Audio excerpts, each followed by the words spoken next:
começamos o webinar ainda, tá? Então a gente deve iniciar aí por volta das 9, 9h05. Dúvidas, querendo saber alguma coisa, dá para a gente ir conversando por aqui, tá? O Carlos está em Portugal, está localizado em Coimbra. Você está em Coimbra, né, Carlos, nesse momento? Coimbra.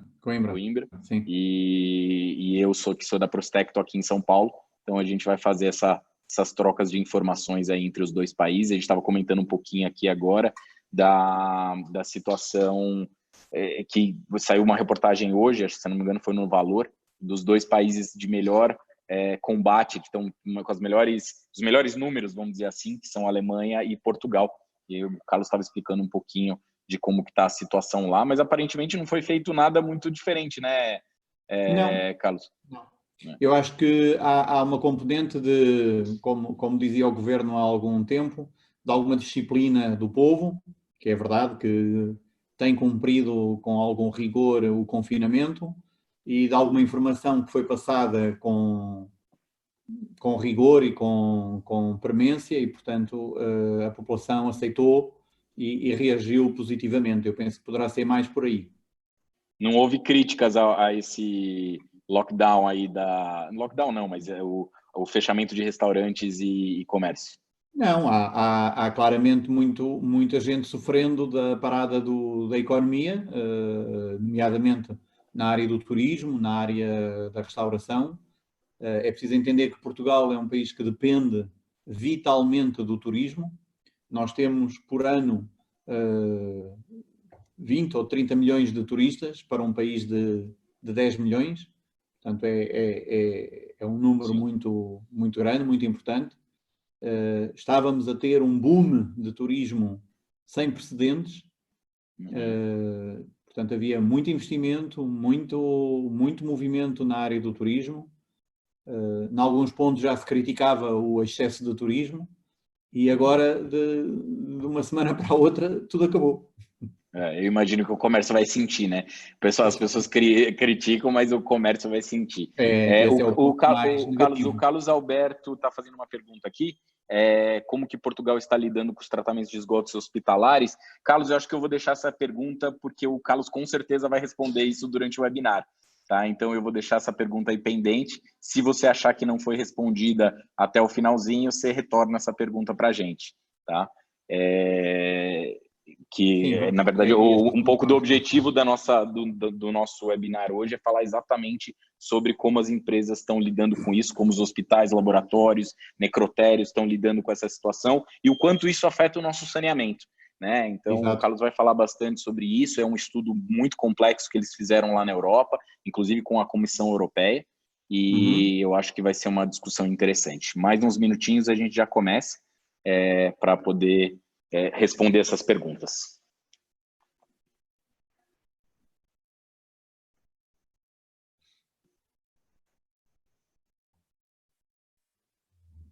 A gente teve uma contaminação na Prustec de Covid-19. Ontem foi divulgado aí por uma pessoa que estava em home office, né? Aparentemente a contaminação veio pelo marido e era uma pessoa de compras aqui, a Elaine, e isso a gente tomou todas as medidas aqui também para isolamento o máximo possível e essa pessoa já, como eu disse, já estava em home office. Eu creio que a Ventilacqua deve ter adotado as mesmas medidas, né? Há cerca de um mês que já temos 80% ou 70% da equipa em home office. Internamente adotámos muitas medidas de proteção, com máscara, com luva, com desinfetante, com gel, por exemplo, com regras novas para todos os fornecedores que não podem entrar nas instalações da empresa. Portanto, é o nosso staff que vai fora buscar as mercadorias com os nossos meios, não há entrada de fornecedores dentro das instalações da empresa. Suspendemos os serviços de limpeza e de manutenção para não termos pessoal de fora entrando na empresa. E o pessoal interno foi formado e foi treinado para saber reagir e para, por exemplo, quando vem a distribuição do correio, o correio fica esperando numa zona específica da nossa entrada e é desinfetado com ozónio todo. Portanto, todo e qualquer objeto que entra nas instalações da Ventilacqua é desinfetado inicialmente com ozônio gasoso e fica esperando umas horas até alguém poder mexer nele. Portanto, todas essas medidas foram adotadas já há cerca de um mês. E então, tem, nós, tem, dado, no fundo, tem surtido aqui... efeito, não tem absolutamente ninguém aí com problemas de Zero. contaminação, certo? Zero. Ótimo. Zero. Tá. Zero contaminação. Zero. Que bom. E que bom. Tomámos algumas medidas com alguns colegas que têm na família pessoas mais vulneráveis, por um lado, ou profissionais do setor de saúde, e esses foram logo de início, enfim, enviados para home office, porque são os de maior risco de contaminação. E, portanto, também tivemos esse cuidado. Portanto, esse enfim, são ações que foram tomadas já há bastante tempo, de forma a poder responder e não ter problemas internamente, sim. Gente, ó, pessoal que entrou, mais 3 minutinhos a gente começa o webinar, tá? Eu estou até tentando aqui ver se eu consigo fazer uma cópia, porque tem algumas pessoas me mandando por WhatsApp que não receberam o link. O Zoom às vezes manda mais de uma vez, às vezes atrasa, então eu estou vendo aqui se eu consigo colocar uma cópia. Então aguardem mais 3 minutinhos e a gente começa o webinar. Bom dia a todos. Bom dia a todos. Boa tarde aí em Portugal, né, Carlos? Também, boa tarde a todos. Exato. Só um minutinho. Temos 4 horas de diferença. Deixa eu ver se eu consigo pegar esse link aqui para poder enviar para todo mundo que está me pedindo.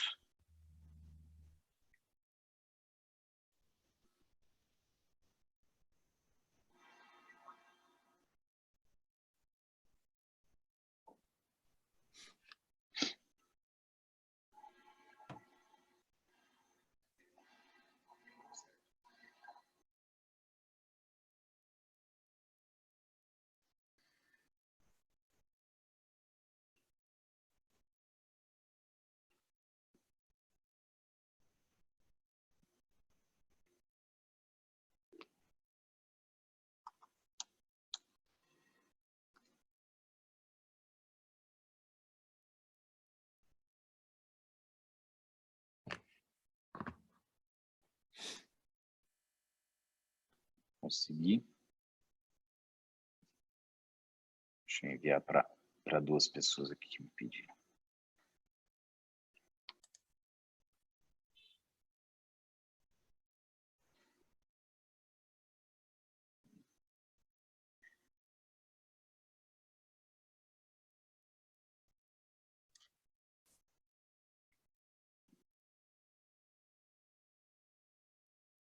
Aí, consegui.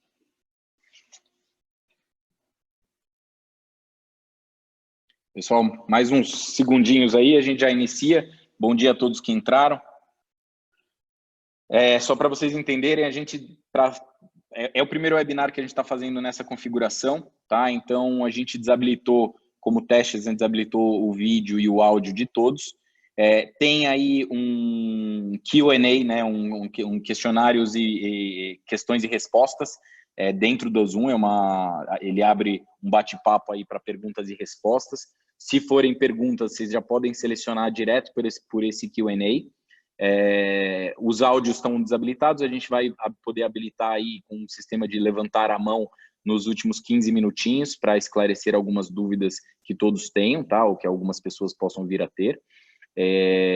Acho que é a melhor forma, porque eu participei de alguns webinários onde os vídeos estavam abertos, os áudios estavam abertos e vira uma confusão, né? Então a gente achou melhor essa alternativa. Também gostaria depois que todos respondessem a pesquisa. Para os próximos webinários, a gente tem muito conteúdo. Juntando as duas empresas aqui, são mais de 50 anos, né, de experiência, de pesquisa e desenvolvimento, em duas esferas completamente diferentes. A Ventilaqua atuando aí em mais de 67 países, a Prostec ficando aqui com a América Latina, e muito forte as duas empresas em pesquisa e desenvolvimento em áreas diferentes. Tá? Então, eu acho que vai ser um webinar que vai enriquecer a todos, e espero que vocês gostem. Deixa eu só ouvir um áudio aqui, só um minutinho, Carlos, e aí a gente começa. Certo, tudo bom.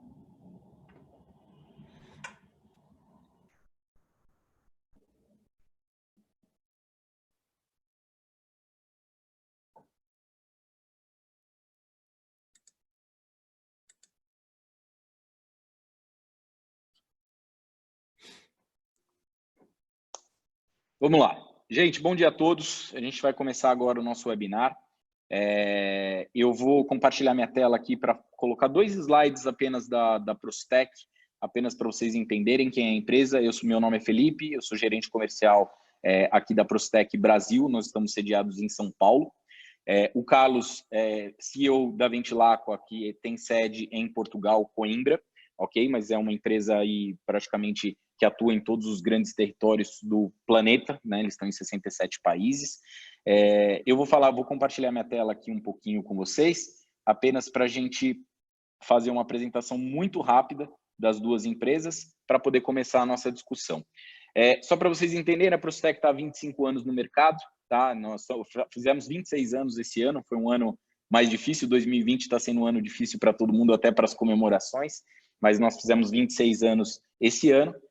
Basicamente, nós temos uma empresa que consegue lidar com o equilíbrio entre redução de custo, sustentabilidade e redução do risco ocupacional, ok? Então, nós somos responsáveis hoje por 750 milhões de litros de água de reuso por mês.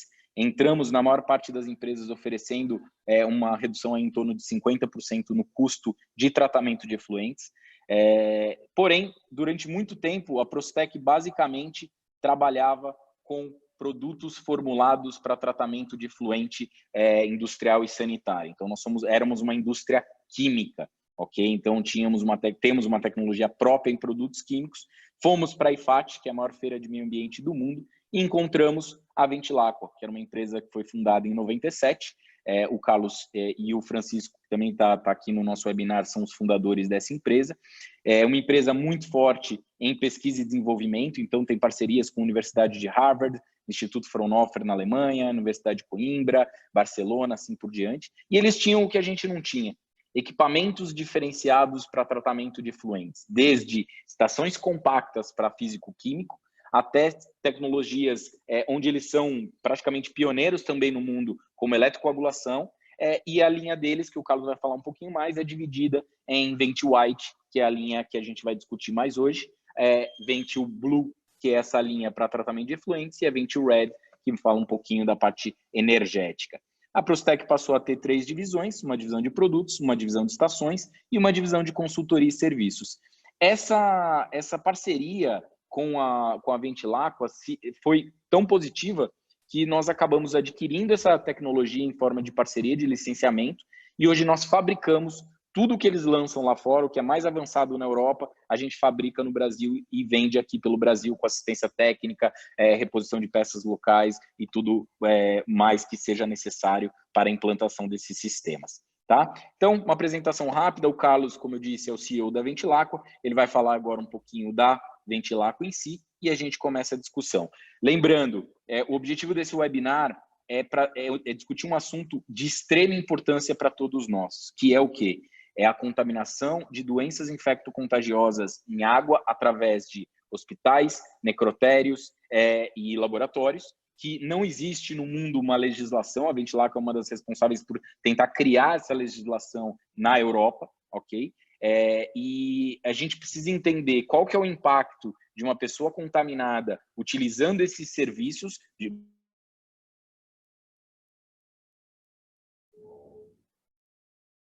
hepatite, entre outras doenças contagiosas, e o quanto que isso afeta o saneamento. Você tem pesquisas no mundo que falam que você, inclusive, teve mortes de operadores em área de saneamento, né, em estações públicas ou privadas de saneamento, derivados de efluente contaminado, de esgoto contaminado.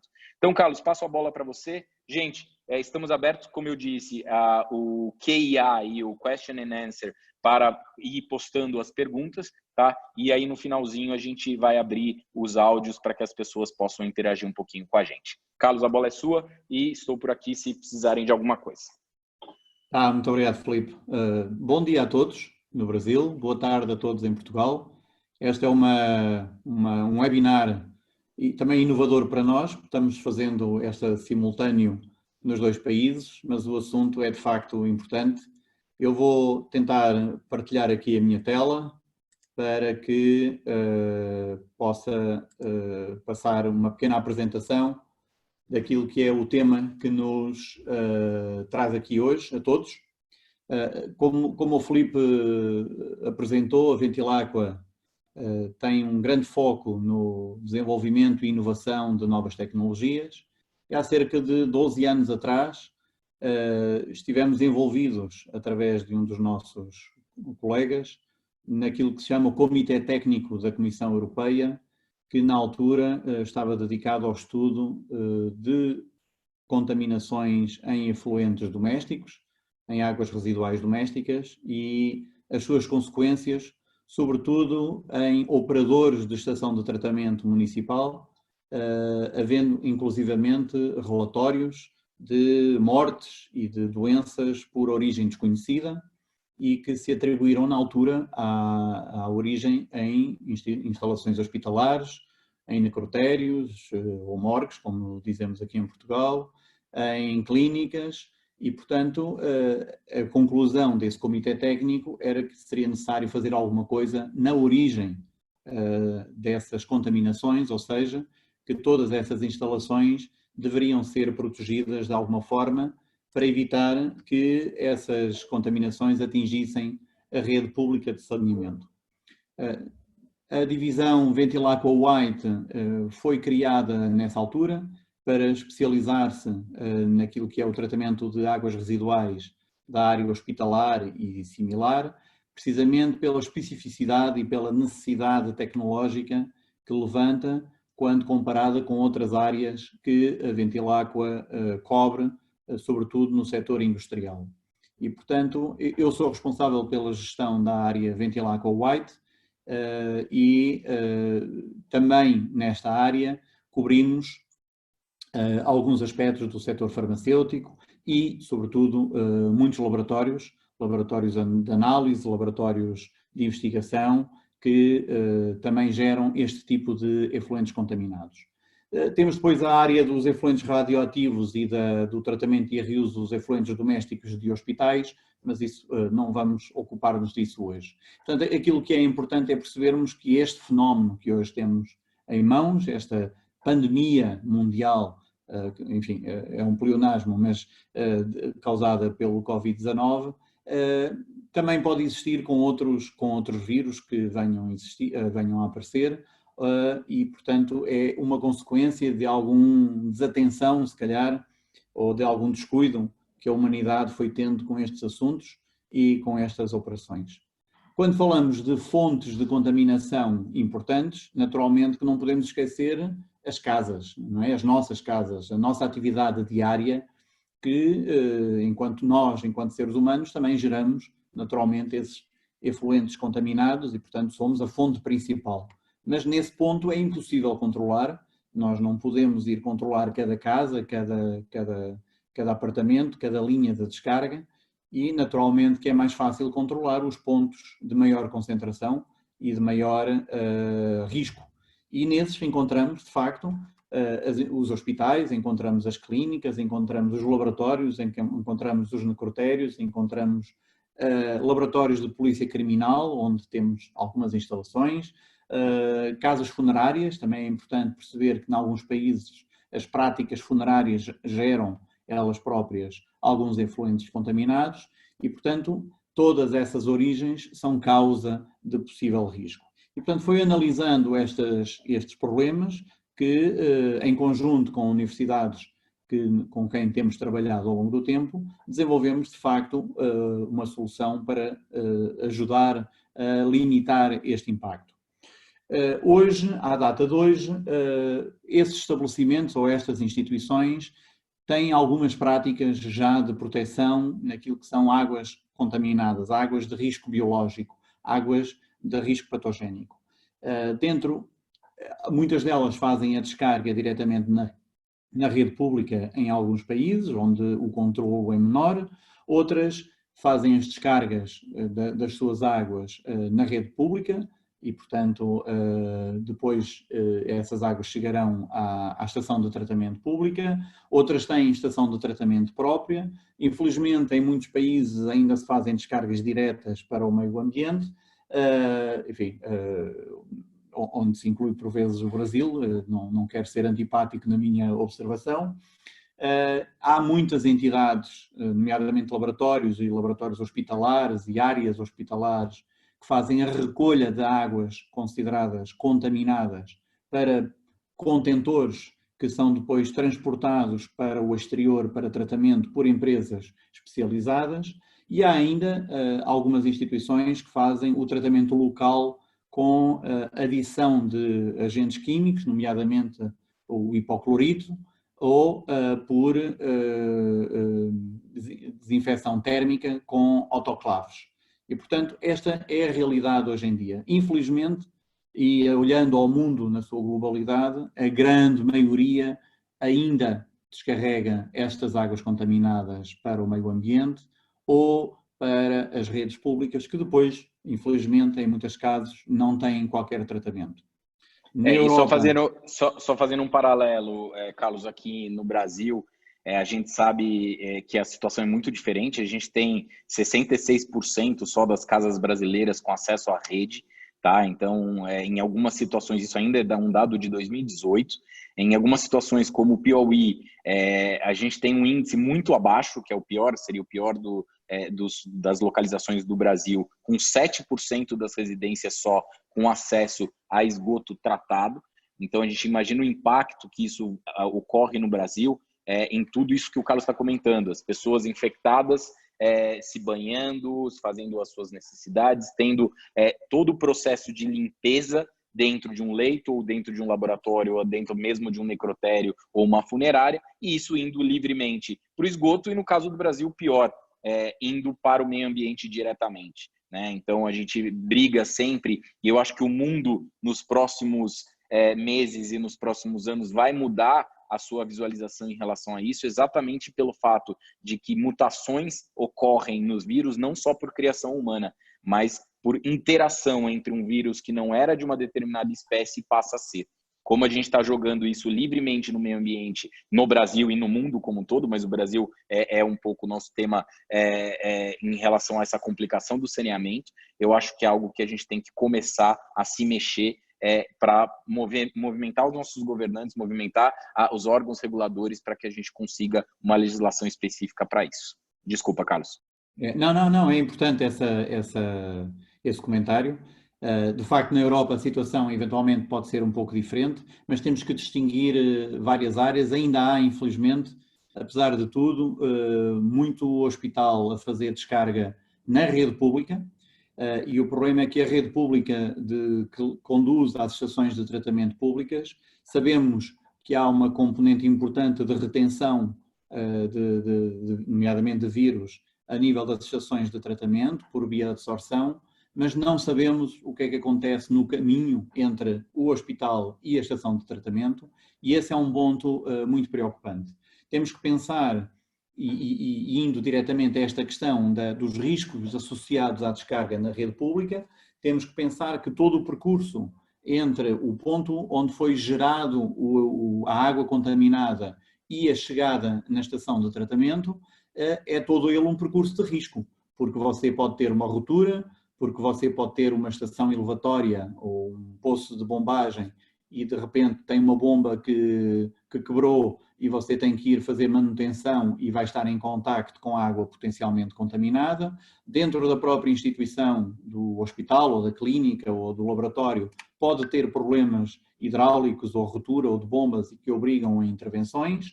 Depois você tem todo o percurso em ambiente público entre o hospital e a estação de tratamento e, portanto, tudo isso é um somar, uma adição de riscos que, de facto, hoje passam debaixo dos nossos pés, literalmente, quando caminhamos pelas cidades. Não pensamos nisso, mas, na verdade, foi isso que criou também o movimento que levou à constituição do tal Comitê Técnico há cerca de 12 anos. Portanto, já estamos a falar de um tema com muito tempo de trabalho, porque, de facto, havia indicação de fatalidades em pessoas que trabalhavam com águas e, portanto, que estavam contaminadas por essas águas.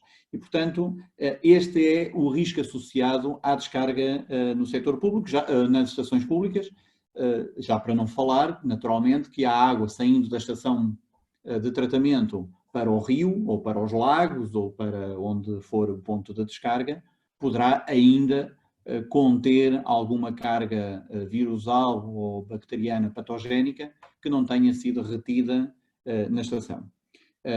E isso é tão verdade que saíram recentemente e na última semana, entre a última semana e esta semana, vários estudos e vários trabalhos, tanto a nível europeu como fora da Europa, sobre a presença de Covid em águas residuais, que está inclusive a ser usado hoje como um potencial indicador da contaminação, da verdadeira nível de contaminação de uma população, a partir do momento em que possamos medir a concentração ou a presença de Covid em águas residuais.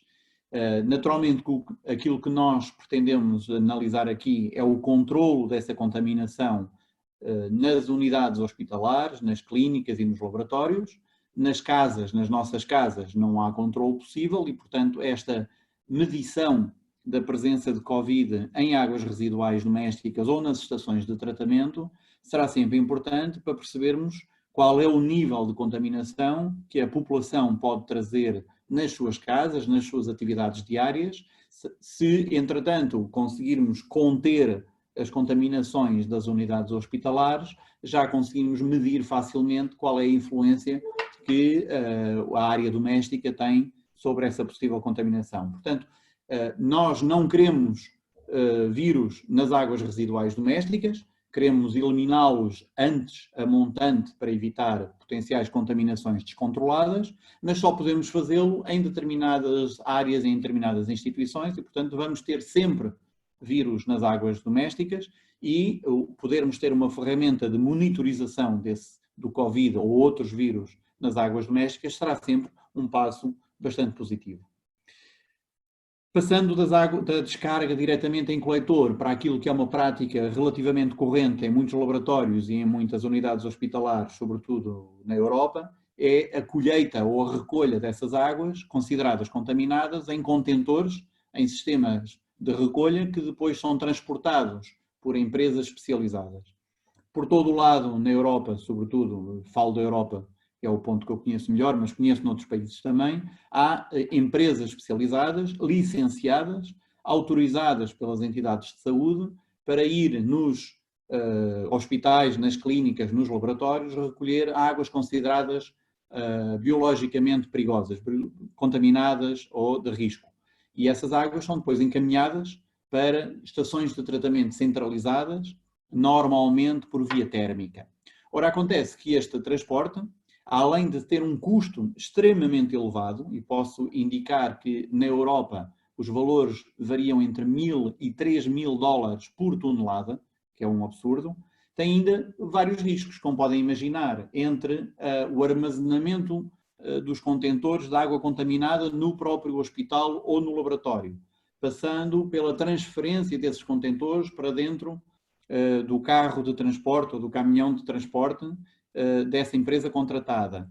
O próprio transporte em via pública de um caminhão carregado de contentores de água contaminada, que está sujeito a acidentes, a avarias, a qualquer problema.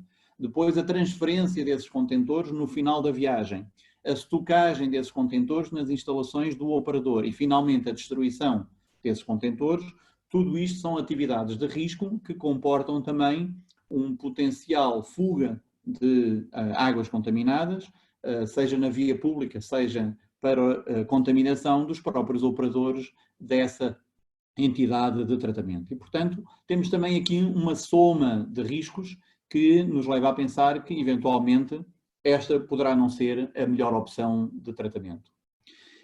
Finalmente, e comparando aquilo que são outras práticas, a esterilização térmica que é feita em algumas unidades hospitalares tem, sobretudo, o grande inconveniente do investimento forte e necessário, do espaço ocupado e da necessidade de ter operadores especializados para trabalhar com equipamentos complexos, que usam temperatura, que usam pressão, que têm um custo energético elevado por essa via e, portanto, são operações que também comportam, além disso, os seus riscos na manipulação dessas águas.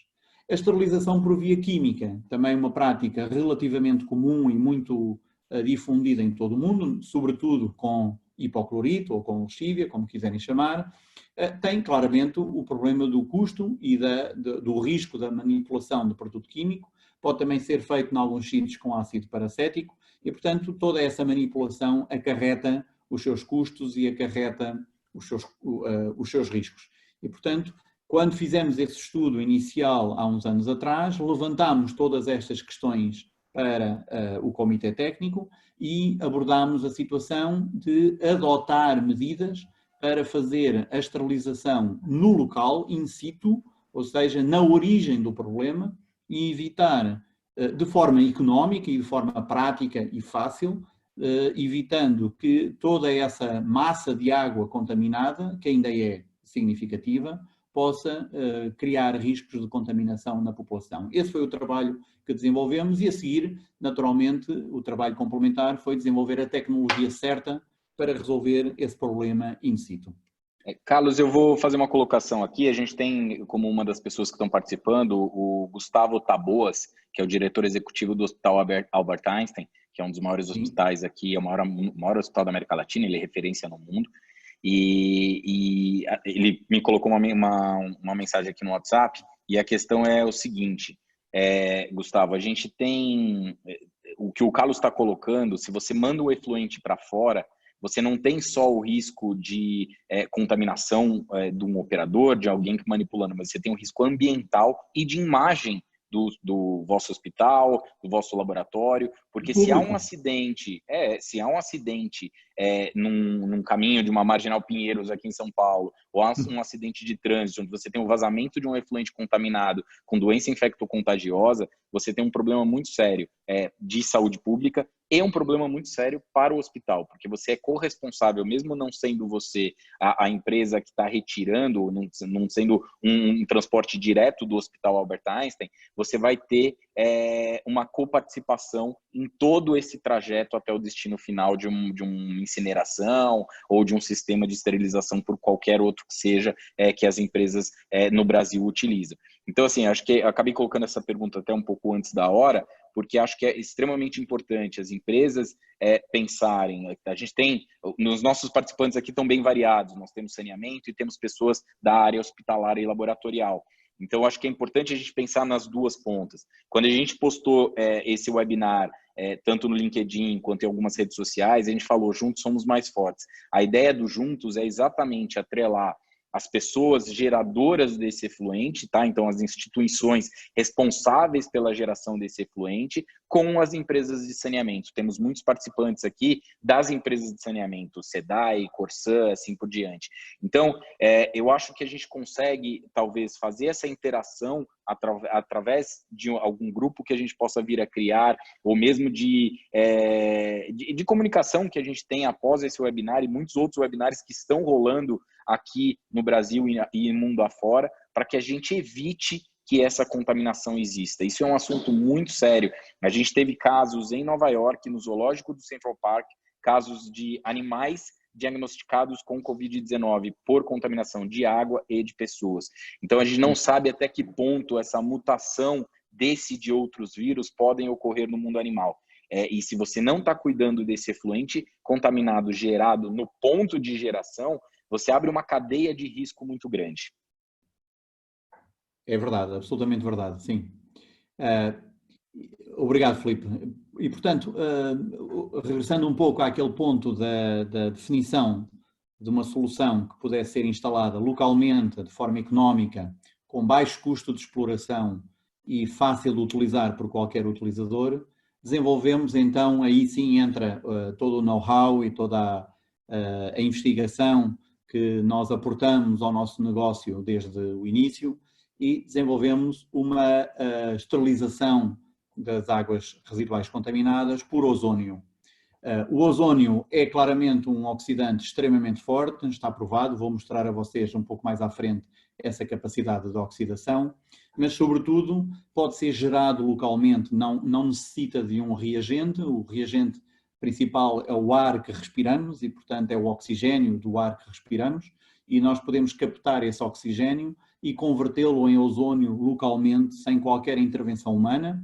Conseguimos ligar essas máquinas na rede existente e, portanto, automaticamente, sobre o efluente inicial contaminado, nós conseguimos dosear uma quantidade de ozônio que em poucos segundos ou em poucos minutos permite esterilizar toda essa carga contaminante potencial. Tem ainda um side effect, um efeito lateral muito importante e muito interessante, que é também a destruição ou a oxidação de algumas moléculas que podem ter origem farmacêutica e que muitas vezes criam alguns problemas tanto nas estações de tratamento como na própria água final, e a ação do ozônio em grande concentração pode realmente quebrar essas moléculas e permitir que elas sejam depois degradadas na estação de tratamento. Esse é um efeito lateral que não era o efeito que nós procurávamos prioritariamente, mas que é um efeito positivo da instalação destas unidades na origem. Essas unidades são de várias dimensões em função das necessidades. Eu, se me permitem, vou passar um pequeno vídeo muito curto, só para terem noção da dimensão das unidades e, nomeadamente, a nível de um laboratório de análises clínicas que tem os seus analisadores automáticos. Portanto, como veem, a unidade pode ser instalada diretamente no laboratório, associada aos analisadores automáticos, e a água não chega a sair do laboratório. Esta é a unidade mais pequena que nós temos e, portanto, está conectada diretamente com a máquina de análise. Okay.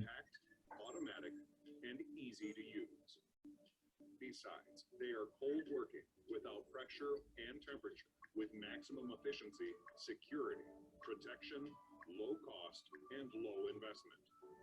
Either it's under a small lab's counter or in a hospital with 100 beds. The exclusive range Ventil Aqua will eliminate even the tiniest... Vou avançar. Como comentava com todos, o ozônio é de facto um poderosíssimo desinfetante, um poderosíssimo oxidante para de todos os elementos e como veem aqui, a capacidade e a eficácia na eliminação de vírus e bactérias é muito superior àquilo que são os desinfetantes normalmente utilizados. A questão eu vejo aqui uma questão da utilização de ultravioleta nas águas residuais. A resposta para quem fez a pergunta é não pode, porque as águas residuais, estando sujas, criam fenómenos de sombra sobre a luz que é emitida e, portanto, essa sombra impede que eventuais elementos microbiológicos sejam afetados pela radiação ultravioleta e, portanto, nós quando usamos radiação ultravioleta temos que ter a certeza que a água é perfeitamente limpa e clara, sem corpos em suspensão, portanto, sem sujidade, para evitar que essa mesma sujidade crie zonas de sombra que vão proteger a microbiologia da radiação. Na questão da eficiência do sistema de ozônio no tratamento de vírus, nomeadamente de vírus, coloca-se um problema à ciência, que é a medição da eficiência em termos de redução dessa carga contaminante. Não é possível, do ponto de vista científico, retirar uma amostra de água e medir vírus.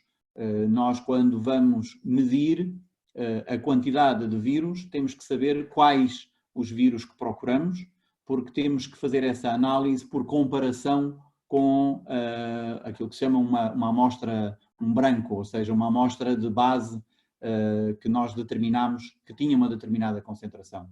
E, portanto, como numa água residual nós não sabemos que vírus possam estar presentes, não conseguimos, não é tecnicamente possível, recolher uma amostra e medir vírus aleatoriamente.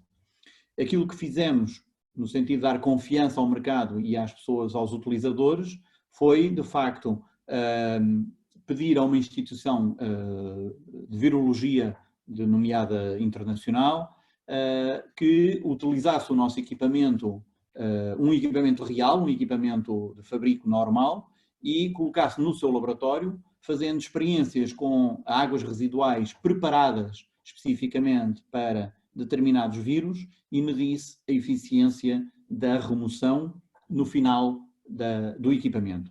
E, portanto, foi-nos feita essa experiência com uma validação de uma remoção de log4 em adenovírus e norovírus. Naturalmente, na altura não se falava de Covid, não havia esta paranoia, nem havia a pandemia, e, portanto, mas o adenovírus e o norovírus, de acordo com virologistas, seriam, na altura, os vírus mais presentes na atividade humana e, portanto, aqueles de maior resistência e de maior dificuldade para serem combatidos, e daí a escolha ter recaído sobre estas duas tipologias, estas duas estirpes de vírus conhecidos. E, Carlos, só uma pergunta.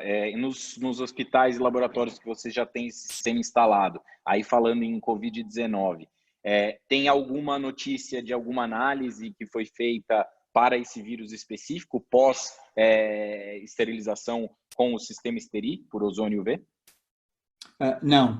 A questão do Covid está muito concentrada ainda na proteção e nas análises de saúde pública, não é? De proteção da população, e, portanto, todos os trabalhos complementares ou paralelos vão ficando um pouco atrasados até que a situação esteja controlada. Eu penso que isso vai começar mais tarde, quando as entidades oficiais sentirem que a situação está mais controlada e que podemos dar mais atenção agora sim à proteção de outra forma, à proteção da população, mas de outro meio.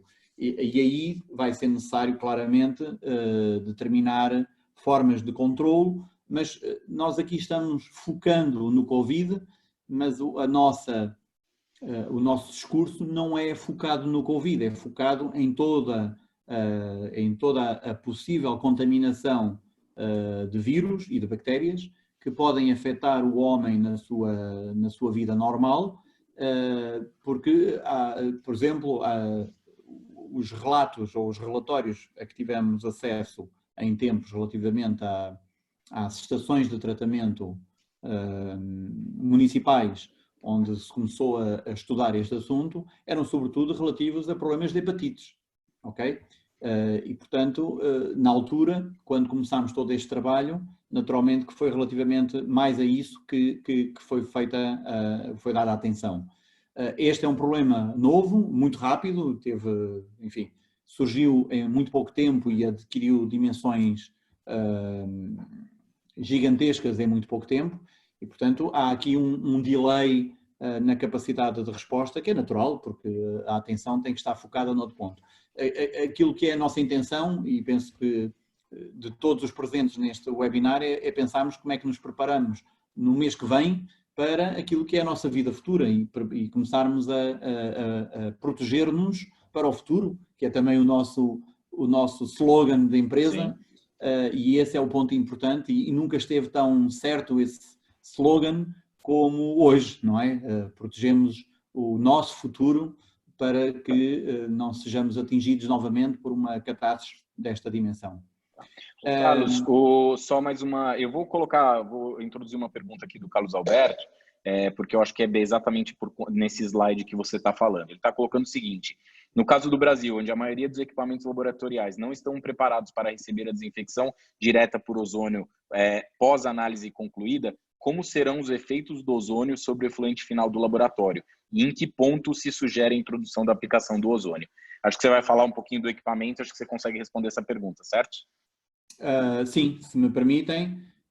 De facto, este é um exemplo de um dos equipamentos, mas eu vou passar já no slide seguinte porque mostra o equipamento em ambiente laboratorial real, ok? Portanto, este equipamento ou os vários modelos que podem ser instalados têm várias capacidades de tratamento para diferentes caudais ou diferentes vazões, para usar aqui terminologia de ambos os países. Nós podemos ter uma unidade centralizada para um hospital ou para um laboratório muito grande e trazer todas as águas para essa unidade, ou podemos ter unidades mais pequenas que vão estar dedicadas a uma determinada área específica ou só a um laboratório ou um analisador específico.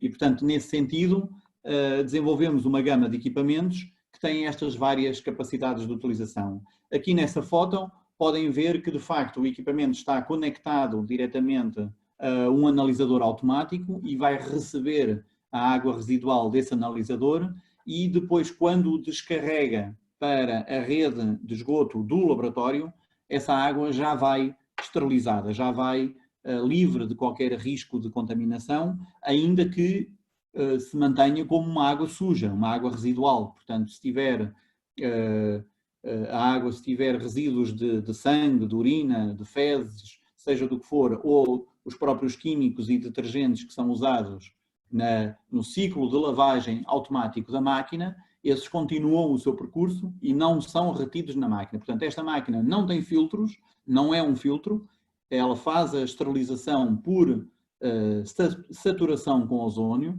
A eficiência é muito elevada porque nós não estamos borbulhando ozónio na água, nós estamos saturando a água com ozónio e, em termos de segurança, temos todos os dispositivos de destruição do ozónio em excesso, tanto na fase gasosa como na fase líquida. Ou seja, nós não vamos libertar ozónio para o exterior, vamos retê-lo dentro da máquina, tem todos os dispositivos de segurança necessários, ou não poderia ser uma máquina com certificação europeia, e a partir do momento em que a água sai da unidade de tratamento, ela está livre de ozónio, mas também está livre de atividade microbiológica e, como disse há pouco, tem o efeito complementar positivo de poder também reduzir alguns dos contaminantes para as águas residuais que vêm do próprio equipamento de tratamento. Portanto, ao colocarmos o equipamento no laboratório ao lado de uma máquina de análise, ou duas ou três, nós estamos a garantir que não contaminamos a nossa rede de esgoto com águas ou com contaminações potenciais e estamos, como veem, a compatibilidade da máquina com o ambiente de trabalho e com as pessoas que trabalham à volta é total. Esta máquina que vem nesta foto, eu sei que isto é um laboratório em França e, portanto, as pessoas estão a trabalhar dentro do laboratório ao lado da máquina. Há pouco no vídeo via-se uma outra máquina de dimensão ainda mais pequena que estava também instalada no interior do laboratório e, portanto, não há qualquer impacto para o funcionamento do laboratório por via da máquina. Há pouco no slide anterior eu mostrava uma máquina de outra dimensão e, portanto, nós podemos ter num hospital ou num laboratório de grande dimensão, podemos ter um conjunto de sistemas que descarregam a uma vazão determinada, um caudal determinado para um tanque de recolha e esse tanque irá servir de pulmão para que o nosso sistema possa tratar a água adequadamente com o ritmo de tratamento que está pré-definido, com a vazão e o caudal que estão definidos, libertando a água para a rede de esgoto. Se o próprio hospital tiver uma estação de tratamento interna própria dele, a vantagem também é que o ozónio não vai afetar o tratamento dessa estação, a eficiência dessa estação de tratamento, porque não vai matar a microbiologia da estação. O que não acontece se usar químicos como o hipoclorito ou o paracético, que poderão depois ter efeitos nocivos, negativos, sobre a eficiência da estação de tratamento local. Okay? Isso é bem interessante. Novamente, desculpa fazer o corte aqui. Nós temos algumas pessoas da indústria farmacêutica, inclusive nós fizemos uma cotação desse equipamento para uma indústria farmacêutica aqui no Brasil, pensando na inativação de antibióticos, né, que também é uma máquina que serve para um sistema de inativação, porque o antibiótico não pode ir para a parte do saneamento. E isso foi uma das principais perguntas. Qual é o tempo de duração desse ozônio nesse sistema? Porque você, obviamente, quer esterilizar o vírus e a bactéria, mas você não quer matar as bactérias do seu sistema biológico. Né? Então, exatamente. Acho que isso é um detalhe importante. esse efeito está garantido, ou seja, nós não podemos libertar ozônio nem na fase gasosa, nem na fase líquida. E, portanto, temos um sistema de destruição do ozônio na fase gasosa, que evita a sua libertação para a atmosfera em volta do equipamento.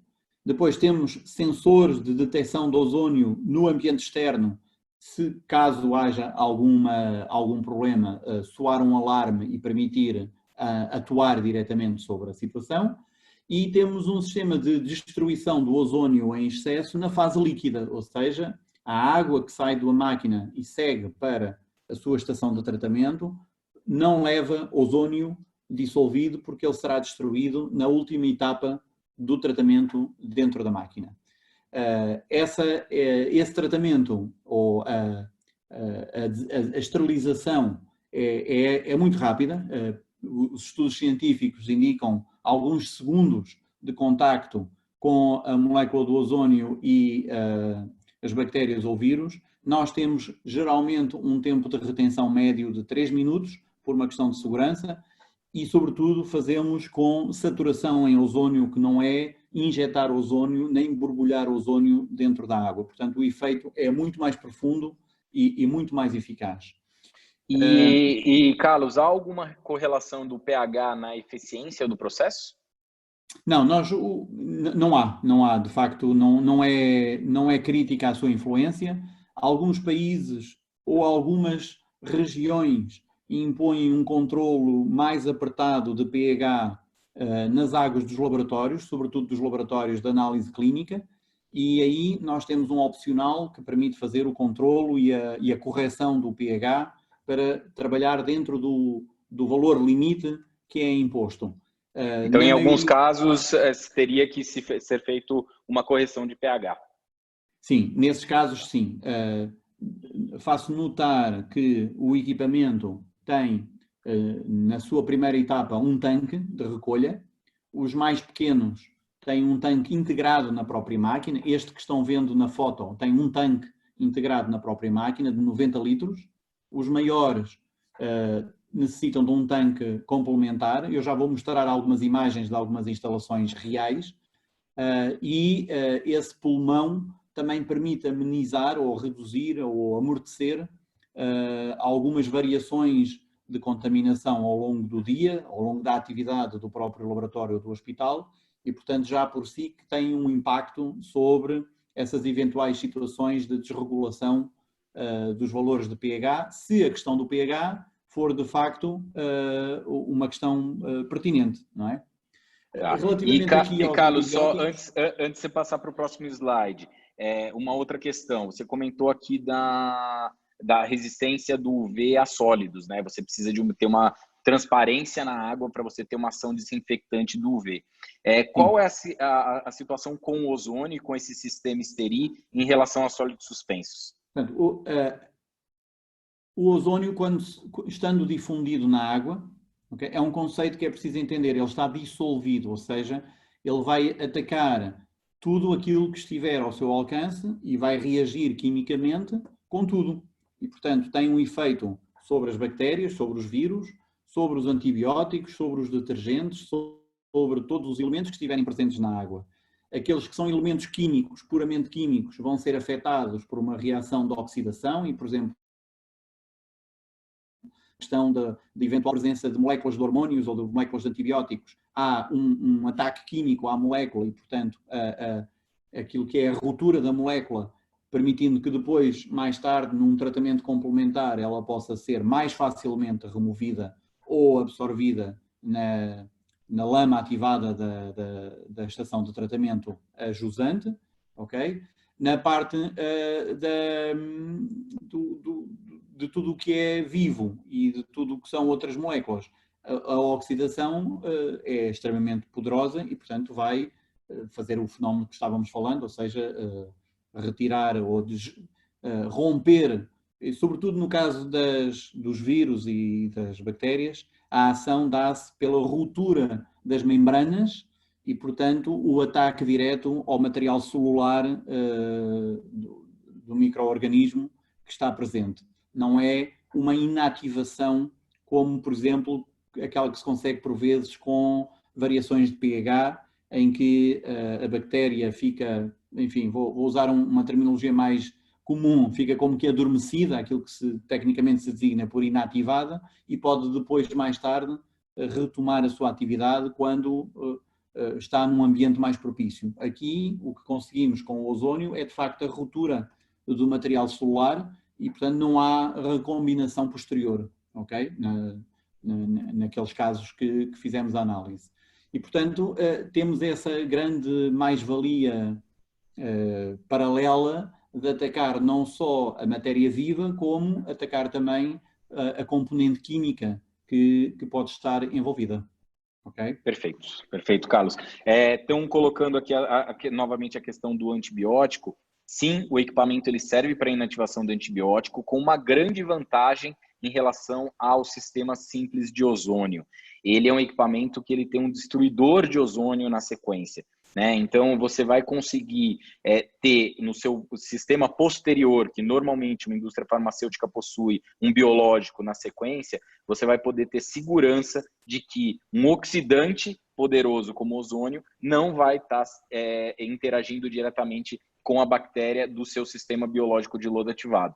Tá? Então, na área de saneamento, ele acaba sendo um sistema muito interessante por evitar o risco de que o oxidante, seja ele ozônio, ou em outros casos, tem muitas empresas que fazem inoculação de antibiótico com soda, você acaba eliminando o risco de desbalancear o seu sistema biológico.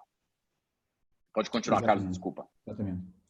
Não, só tomando um pouco ainda a sequência da apresentação, está aqui um dos nossos assistentes questionando se pode fazer a desinfecção das pessoas em ambiente de trabalho com pulverização. Pode. Há equipamentos de pulverização de ozono no ambiente. Nós próprios, internamente, como eu falava há pouco, quando começámos a conversar sobre a situação em Portugal neste momento, usamos ozono gasoso para esterilizar todo o material que entra na empresa, desde que começou esta pandemia. É preciso chamar a atenção que o ozono é um agente muito oxidante e, portanto, as pessoas que trazem relógio, chave, comando do carro, celular, óculos, enfim, joias que não seja ouro ou prata, podem ter consequências depois menos simpáticas sobre esses materiais se forem regadas com ozônio. Segundo, há teores de toxicidade do ozônio para as pessoas e, portanto, a concentração máxima que se admite para que uma pessoa possa estar num ambiente com ozônio é 0,3 ppm no ar. Portanto, é preciso ter algum cuidado com essas circunstâncias e perceber que pulverizar pessoas com ozônio ou equipamentos com ozônio traz consequências que podem ser a intoxicação das pessoas que estão na zona, se a taxa de concentração for mais elevada do que o limite recomendável, e a degradação dos materiais. Não esquecer que é um aspecto muito importante. Eu tenho visto ultimamente alguns cenários um pouco exagerados de pulverização com ozônio de salas, de laboratórios, de casas, de hotéis, e eu questiono o que é que vai acontecer àqueles materiais todos no futuro, aos candeeiros, ao sistema elétrico, aos computadores que estão nas secretárias. É preciso perceber que aquilo que nós queremos que aconteça também vai acontecer onde não queremos que aconteça. Portanto, o ozônio não vai escolher só os sítios onde nós queremos que ele vai atacar todo o lado.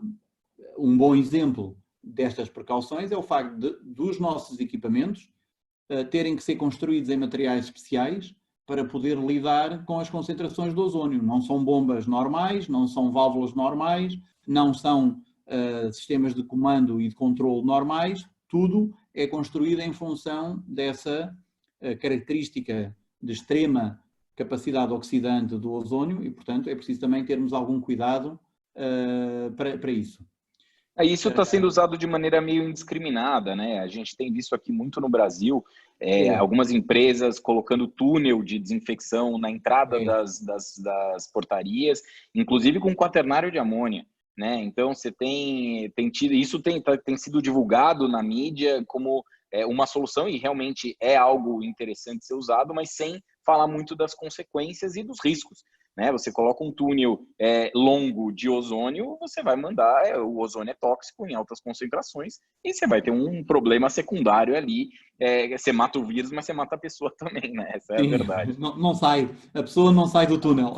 Não sai, isso é verdade. Não, mesmo considerando que a dose não é gravosa para a pessoa e que está abaixo do nível de toxicidade, temos que pensar nas outras componentes que as pessoas transportam no seu corpo, não é? No seu dia-a-dia normal. E, portanto, hoje fala-se muito em começar a equipar os edifícios, os locais públicos e por aí fora com túneis, de facto, de desinfecção. O ozono é, de facto, um processo relativamente simples para essa aplicação, porque você pode criar uma nuvem e pode criar um ambiente ali com algum teor de ozónio, mas tem que pensar que há vários objetos que nós transportamos no nosso dia-a-dia que vão ser afetados também. A própria roupa será afetada pela concentração de ozónio, nomeadamente perdendo a cor. Nós usamos ozónio para descolorar na indústria têxtil. E, portanto, temos que pensar que as pessoas vão sair todas vestidas de branco no final do túnel. É preciso ter cuidado com isso também. Eu estava aqui mostrando um slide onde tenho um ponto que me parece absolutamente crítico para a análise dos presentes e para se perceber o que isto quer dizer, que tem a ver com o custo de exploração, o custo de utilização desta tecnologia. Eu há pouco, quando falei da remoção de águas contaminadas por empresas especializadas e o seu tratamento em instalações exteriores, falei de valores de custo de operação entre $1.000 e $3.000 por tonelada de água, ok? É preciso considerar este valor. O custo de exploração destes equipamentos é inferior a $0,5, a 50 cêntimos de dólar por tonelada de água tratada. Não há comparação possível entre o custo de uma aplicação e aquilo que é uma prática relativamente corrente, que além disso tem todos os riscos na manipulação e no transporte de que já falámos. Portanto, é importante ter isto sempre presente. Filipe, tem tempo de mostrar aqui algumas imagens de situações reais? Penso que sim. Sim, pode seguir. E a gente abre, como a gente foi respondendo também algumas questões aqui no decorrer da apresentação, também acho que fica tranquilo. Pode seguir. Pronto, vou passar algumas imagens de equipamentos que estão instalados em algumas empresas. Aqui, por exemplo, estamos a falar de um laboratório cosmético, onde Yves Rocher, que é uma marca que as pessoas conhecem, este é em França e, portanto, é um laboratório de investigação na área cosmética, mas que tem alguns contaminantes. Temos na Turquia um laboratório que produz produtos de utilização hospitalar e, portanto, também com riscos de contaminação. Nós temos uma presença muito forte em França e muitas das nossas referências são de facto em França. Enfim, todo este processo teve início com o comitê técnico, que era fundamentalmente ocupado, podemos dizer, por elementos de origem francesa. Eu tenho uma relação muito próxima com França de toda a minha vida e, portanto, movimento-me muito bem em França. Temos um colega de trabalho francês e, portanto, também temos esse acesso facilitado. E França é o país mais evoluído do mundo no combate ou na proteção da saúde pública contra estas contaminações. Está muito à frente de todos os outros países que eu conheço. E nós somos líderes de mercado em França. Portanto, França é o nosso grande mercado. Continuamos a não ter muita concorrência naquilo que fazemos. Hoje em dia temos uma rede grande de laboratórios analíticos que estão equipados pelos nossos equipamentos. Temos parcerias técnicas com os fabricantes dos analisadores automáticos das marcas principais, que conhecem bem o nosso equipamento e que já introduzem o nosso equipamento junto com os analisadores quando vão fazer novos contratos ou quando vão fazer novos laboratórios, ok? E, portanto, daí que vão ver que muitas das referências que eu vos mostro são em França. Aqui são várias dimensões possíveis. Na foto da direita podem ver o tal tanque de acumulação que é necessário ter para as unidades de maior dimensão. Isto é uma clínica também ali em Paris e, portanto, tem essa necessidade. Vou passando vários. Fizemos algumas unidades dentro de contentor marítimo. Algumas, por vezes, não é fácil encontrar espaço para instalar as unidades, sobretudo aquelas que são de utilização centralizada e, portanto, acabámos por criar a solução de montar tudo previamente num contentor marítimo e permitir que depois a instalação seja muito fácil, como se vê ali na foto que tem o caminhão descarregando o contentor. Temos algumas unidades em banco de sangue. Este exemplo na Córcega é muito interessante. A Córcega, sendo ilha, não pode tratar o seu sangue. Falamos de sangue fora de prazo para intervenções cirúrgicas, falamos também de sangue resultante de outras intervenções cirúrgicas e, portanto, na Córcega não há unidade centralizada de tratamento, que é por incineração, e o sangue tem que ser transportado para a França continental, onde tem uma incineradora que faz a destruição do sangue. Acontece que é proibido pelo direito marítimo internacional transportar sangue em barcos e também nos aviões também não será possível e, portanto, o sangue tem que ser esterilizado antes de ser transportado, carregado no barco e transportado para a França para destruição. E esta unidade que nós temos na Córcega é precisamente uma unidade que faz a esterilização do sangue fora de prazo, que depois é embalado novamente e transportado em barco para a França continental. Temos aqui, do lado direito, uma foto de um laboratório de um dos grandes grupos franceses de laboratórios analíticos e que mostra a instalação do equipamento dentro do espaço do laboratório sem perturbar, digamos assim, o funcionamento do laboratório, portanto, perfeitamente compatível com essa unidade. E depois temos aqui vários hospitais. Do lado esquerdo temos o Centro de Energia Atómica, também em França, e, portanto, também aí há contaminações que têm que ser cuidadas, enfim, é um assunto que não vou aprofundar. Temos o Exército, também com laboratórios de pesquisa. Temos a Polícia Judiciária, na foto da direita, são os laboratórios de investigação criminal. Como é óbvio, geram riscos também de potencial contaminação para todos. E depois uma pequena lista de alguns projetos e de algumas unidades que estão em vias de ser instaladas, tanto em Portugal como noutros países. Enfim, temos já uma presença relativamente alargada com estas soluções. Filipe, eu acho que é um pouco isto. Eu acho que pode ser mais útil para quem nos ouve passar a discutir alguns assuntos com mais algumas questões. Sem dúvida. Sim? Sem dúvida. Eu acho que, Carlos, eu acho interessante. Eu vou até, antes de partir aqui para as perguntas que foram feitas e abrir para eventuais áudios aí, alguém que queira fazer alguma colocação. Eu li recentemente um livro chamado Medicina dos Horrores, da Lindsay Fitzharris. É um livro muito interessante que acho que tem muito a ver com o nosso tema. Tudo isso que o Carlos falou e que a gente tem pregado aqui no Brasil e no mundo através da Prostec e da Venture Aqua é algo inovador, tá? É algo que precisa ser dado atenção e que as pessoas não estão olhando. A gente tem que pensar o seguinte, a gente falou um pouquinho na live, na sala de saneamento, dos hospitais de campanha. Para onde está indo esse esgoto do hospital de campanha? Está indo diretamente para as empresas de saneamento, que somos nós diretamente os prejudicados com isso. E se você for olhar, fazendo essa referência ao livro, o livro faz referência ao início da era de cirurgias e anestesias. As pessoas consideravam que lavar as mãos entre uma cirurgia e outra era algo que não se fazia. O pus, a infecção, a geração de pus num corte, numa infecção, era considerado como algo positivo.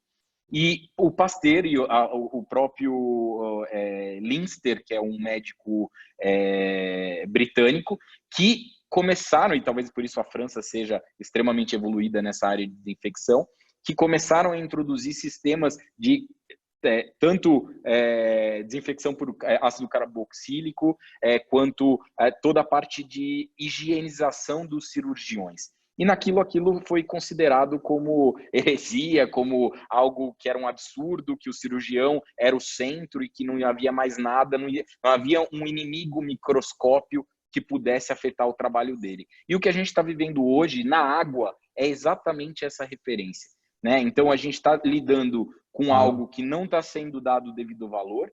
Você chega, e a gente teve essa dificuldade de chegar em hospitais de grande porte em São Paulo e no Brasil e ouvir que a resposta como eu estou dentro da legislação, ou seja, se eu estou descartando, eu estou dentro da legislação, porque não há nada específico para isso. Então, a gente agradece a participação de todos e precisa da participação de todos nesse tema para que seja criado realmente uma conscientização do risco do descarte de efluentes contaminados em esgoto comum ou até diretamente no ambiente, tá? Então, eu vou passar aqui...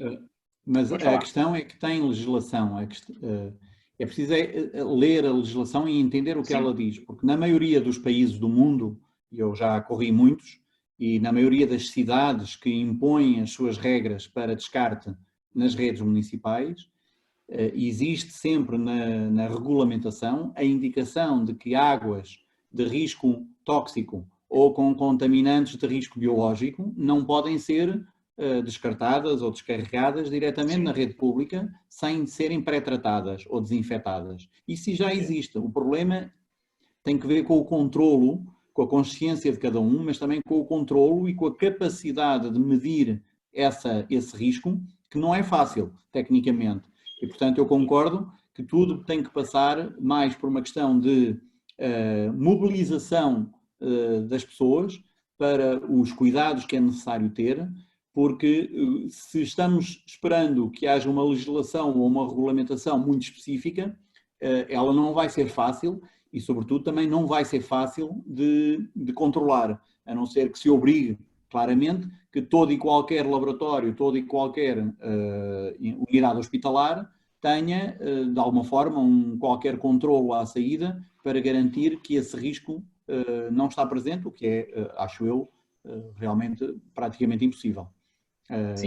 Portanto, a questão da legislação é pertinente, muito pertinente, mas nós não devemos esperar por isso, porque nós já estamos a sofrer, neste momento, as consequências de um descuido ou de, enfim, fosse o que fosse que originou tudo isto, é claramente um problema de saúde pública mundial. As notícias que têm saído sobre o interesse de medir o Covid-19 nas águas residuais para saber, e voltando um pouco àquilo que já disse há pouco, para saber qual é a real taxa de infecção na população, são muito interessantes, mas não podemos esquecer que estamos a assumir que há contaminação na água e, portanto, ela continua a ter os seus riscos. E cada dia mais, né, você vê notícias, a gente tem vários portais interessantes aqui no Brasil e acompanhamos alguns no mundo, vocês atualizam a gente também com essas informações, das pesquisas que estão sendo feitas na área de saneamento, né? Então, eu acho que a água pós-Covid será um assunto para todos nós e muito mais importante do que já é levado em conta, né? Então, eu acho que a gente tem que olhar bastante para isso. Carlos, vamos trabalhar um pouquinho aqui nas perguntas. Sim. Vamos lá, estão perguntando se a acreditação de laboratórios em Portugal exige o tratamento de efluentes laboratoriais antes de serem lançados na rede pública para tratamento. Não, exige que, havendo risco biológico, não possa ser lançado e, portanto, o laboratório tem que ter medidas alternativas, ou tem, de facto, um sistema interno de eliminação desse risco, ou faz a acumulação e o transporte para o exterior por empresa especializada. Isso é válido em toda a Europa. Ok. Existe alternativa para a adução de água para consumo humano? Aí acho que é uma pergunta do pessoal de Portugal, porque adução de água aqui a gente não entenderia. Sim, ou seja, tratamento com ozônio para água de consumo, para tratamento de água de consumo. Aquilo que se chama as ETAs, aqui em Portugal, Estação de Tratamento de Água. Sim, o efeito será o mesmo, portanto, se nós quisermos eliminar qualquer efeito patogénico potencial em água de consumo humano, naturalmente, se adociarmos o ozônio, vamos ter o mesmo efeito, temos que ter, naturalmente, o cuidado depois de retirar ou eliminar o ozono em excesso da mesma forma e garantir que ele não existe. A vantagem, o ozono tem na água de consumo humano, há uma vantagem e um inconveniente. A vantagem é, de facto, a eficiência e o facto do ozono não ficar na água. O inconveniente é que não garantimos que existe um residual de ozono ao longo do tempo de vida da água até ao consumo, para garantir que não há uma recontaminação. E essa vantagem tem o cloro, que fica com um residual na água e que nos protege a água até ao ponto de consumo.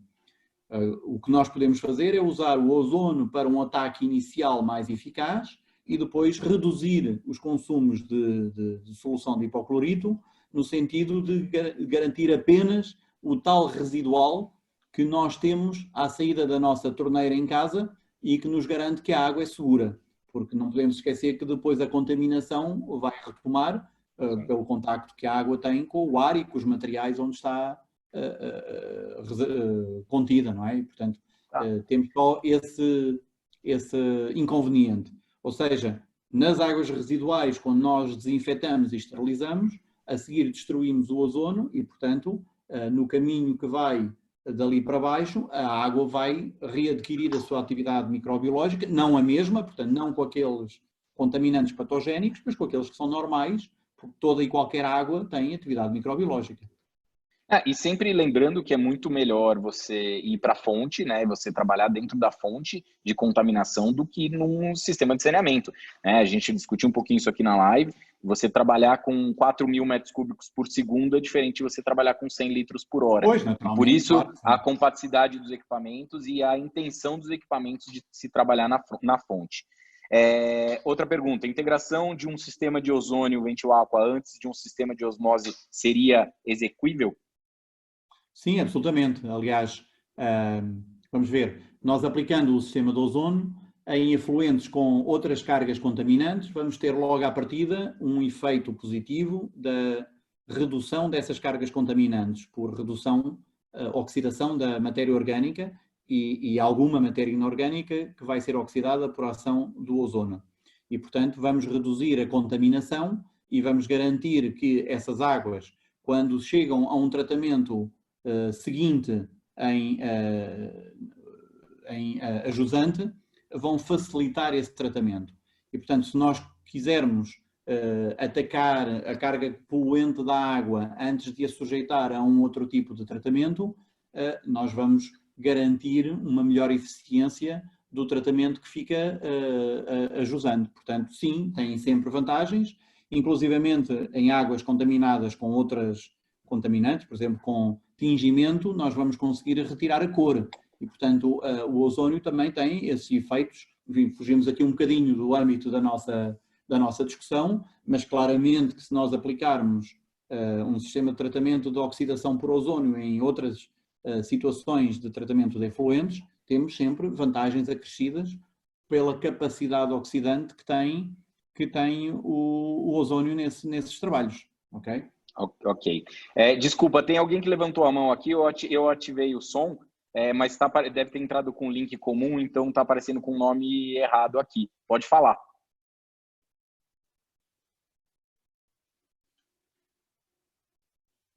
Bom, pode ter sido eventualmente sem querer. Próximo, existe algum trabalho sobre quais moléculas de antibióticos podem ser neutralizadas? Quais tipos de antibiótico? Pronto, o neutralizados, temos que entender neutralizados como sendo destruídas para depois serem degradadas mais na frente com tratamento complementar, no caso dos antibióticos. Existem muitos estudos sobre vários tipos de processos de oxidação para antibióticos. Nós, enquanto empresas, estamos envolvidos em vários projetos na remoção de aquilo que se chama contaminantes recalcitrantes, que têm não só antibióticos como outros, em águas residuais, seja após as estações de tratamento, seja já até na própria água de consumo, e, portanto, há muito trabalho feito com ozônio, tal como há muito trabalho feito com eletrocoagulação, por exemplo, ou sistemas de tratamento Fenton. Portanto, há muita tecnologia que pode ser aplicada para isso. O ozônio é uma delas e pode eventualmente ser combinado com outras no sentido de melhorar ainda mais e de incrementar ainda mais essa eficiência. Mas sim, há muito trabalho feito e há resultados, enfim, não vale a pena agora estarmos aqui a explorar Sim. esse caminho, mas há de facto muita coisa feita e positiva, sim. Tá. Portanto, a resposta é sim. Sim, perfeito. Além da remoção de desinfecção local e pontual com ozônio, já existem estudos e investigação relativos à eficiência dos processos anaeróbicos, aeróbicos, misto e físico-químicos que garantam a remoção do coronavírus em sistemas públicos de coleta, transporte e tratamento de esgotos públicos? Quais seriam os riscos para os operadores das estações nesse momento? Eu acho que não, que ainda é tudo muito... Vamos responder por partes aqui. Primeiro, eu não tenho conhecimento, eu pessoalmente não tenho conhecimento de nenhum estudo sobre a eficiência da remoção do coronavírus, especificamente do coronavírus, em águas residuais. Conheço estudos e tenho essa experiência, que as estações públicas de tratamento podem e conseguem garantir, quando funcionam eficazmente, a redução do conteúdo em vírus e em bactérias dos efluentes, independentemente da tipologia, sobretudo por um efeito de bioadsorção na lama, no lodo ativado, ok? E, portanto, à saída da estação pública, nós podemos ter uma redução do conteúdo virusal do nosso efluente. Isto não são estudos específicos sobre o Covid-19. O Covid-19 tem 2 meses e, portanto, não há ainda essa capacidade, ou pelo menos ainda não foram divulgados esses estudos. Os estudos que existem são da presença de Covid-19 nas águas residuais domésticas e da capacidade de identificar o coronavírus, ou este tipo de coronavírus, nessas águas residuais. É preciso não esquecer que há vários coronavírus, não há só este. E, portanto, essa identificação é possível. Se o comportamento for equivalente a de outros vírus, é natural que haja também alguma bioadsorção no lodo ativado da estação e, portanto, que haja uma redução do valor de concentração desse vírus na saída da estação de tratamento. Pessoalmente não conheço nenhum estudo específico sobre isso, não estou a dizer que não existe, mas não conheço. Parece-me curto o tempo ainda para já haver muito trabalho feito sobre isso. A segunda parte da pergunta é: quais seriam os riscos para os operadores das estações nesse momento? Os riscos iguais aos outros, ou seja, o contacto com o vírus, a inalação. Se você imaginar uma estação de tratamento com o sistema de arejamento, algumas ainda usam sistemas de arejamento de superfície que provocam aerossóis. Se pensar que esses aerossóis estão contaminados com vírus e bactérias, seja Covid ou outro qualquer, o pessoal operador que trabalha nessas instalações está sujeito a inspirar esses aerossóis que vêm dos sistemas de ventilação, de arejamento das etares. Se elas não forem encapsuladas, se não tiverem aspiração de ar para sistemas de tratamento, etc. Enfim, há muito tipo de estação de tratamento, há umas mais modernas que outras, há umas mais bem mantidas do que outras. A verdade é que literalmente você lança o vírus na atmosfera se você trabalhar com lodo ativado convencional, né? Então, que é a maior parte pelo menos aqui no Brasil, a maior parte das estações de saneamento e das biológicas acabam passando por essa etapa e você acaba lançando os vírus e bactérias no ar. No final é isso. Aliás, nessas estações basta você caminhar em torno da estação e vai ver que os muros, o gradeamento, há um conjunto de equipamentos que normalmente estão sujos dessa pequena camada de sujidade que você vê e que são os aerossóis que são, de alguma forma, lançados na atmosfera circundante pelo sistema de arejamento. Portanto, esse risco existe, naturalmente que sim, claro que sim. Carlos, o Johnny... Só para a gente ir um pouquinho mais rápido aí com as perguntas. O Johnny está perguntando aqui qual a periodicidade de manutenção do equipamento de ozônio, do Steri. Uma pergunta muito interessante. O equipamento, o nosso Steri tem praticamente 2 elementos que necessitam de ser de substituição ao longo da sua vida.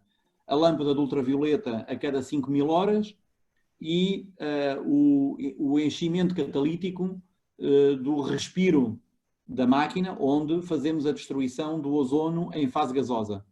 Okay? São 2 operações que tomam 5 minutos e que tem um custo global de $200, ok? Trocar a lâmpada e trocar o enchimento do catalisador, nada mais. Perfeito.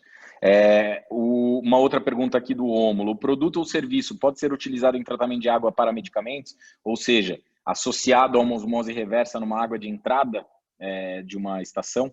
Apesar que a própria osmose já faria todo o papel aqui, né, de remoção de vírus e bactérias. A osmose faz uma desinfecção, não é?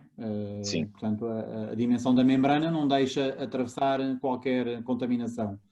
Tá. E, realmente, pode o ozónio contribuir para a remoção de alguns outros compostos químicos que possam, afetar a qualidade da água e ajudar o trabalho das membranas. Para ficar no mesmo tema, deve ter entrado com link comum aqui também, estou particularmente interessado em fármacos psiquiátricos nas águas residuais hospitalares. Alguma informação sobre a capacidade de degradação desses compostos pelo ozônio?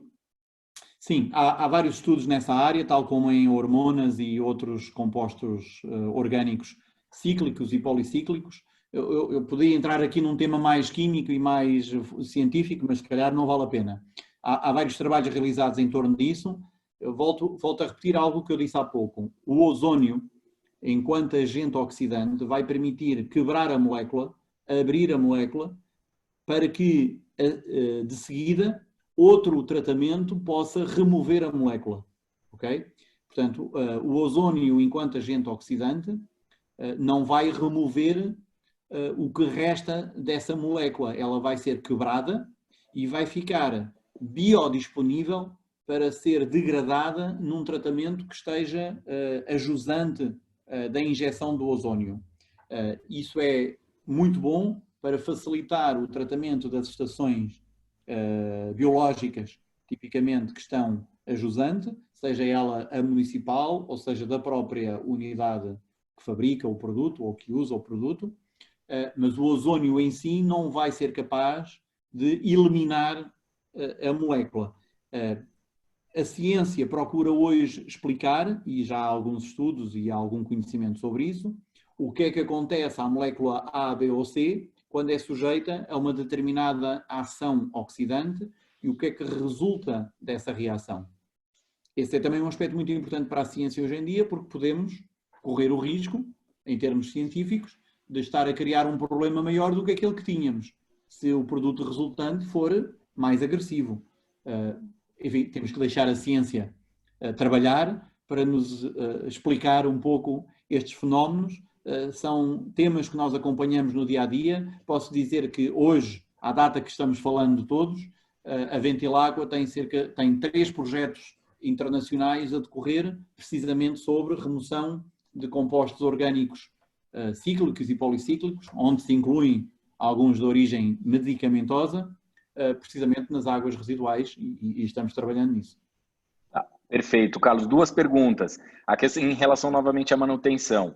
A manutenção tem que ser especializada ou pode ser feita no âmbito da manutenção feita pelas entidades exploradoras dos sistemas de saneamento? Ou seja, precisa de uma mão de obra especializada ou pode ser feito internamente com o pessoal? E uma outra pergunta, também não seja para juntar 2 aqui. Você saberia, já tem aí alguma notícia em relação, algum estudo em relação à carga iônica do Covid?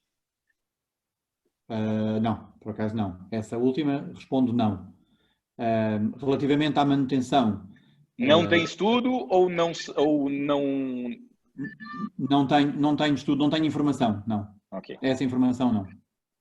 Relativamente à exploração ou à manutenção do equipamento, aquilo que nós fazemos é, em caso da entidade com que trabalhamos, ter uma equipa técnica, treinar os elementos dessa equipa no sentido de poderem fazer essa intervenção.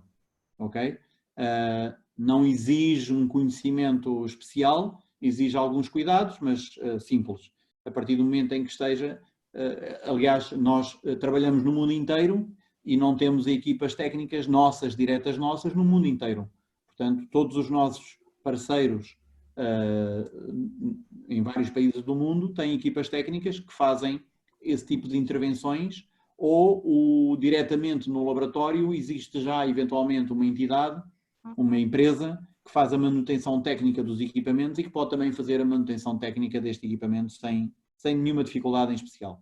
Sim, isso é uma pergunta importante, porque isso no Brasil, como a gente fabrica todos os equipamentos da Ventilaco aqui no Brasil, fabrica e vende aqui internamente, é uma pergunta que sempre fazem, mas e a manutenção? Né? E a gente, em todos os equipamentos, seja nas estações físico-químicos ou nos equipamentos mais de tecnologia avançada, como eletrocoagulação, entre outros, nós não temos problema com manutenção, são as próprias manutenções das fábricas que têm feito isso, até porque quando você vende em 67 países, você precisa ter um produto estandarizado para ter peça de reposição em todos eles e trabalhar com uma tecnologia que seja plausível de manutenção rápida. Né? Então, acho que essa pergunta é importante aqui para o Brasil também.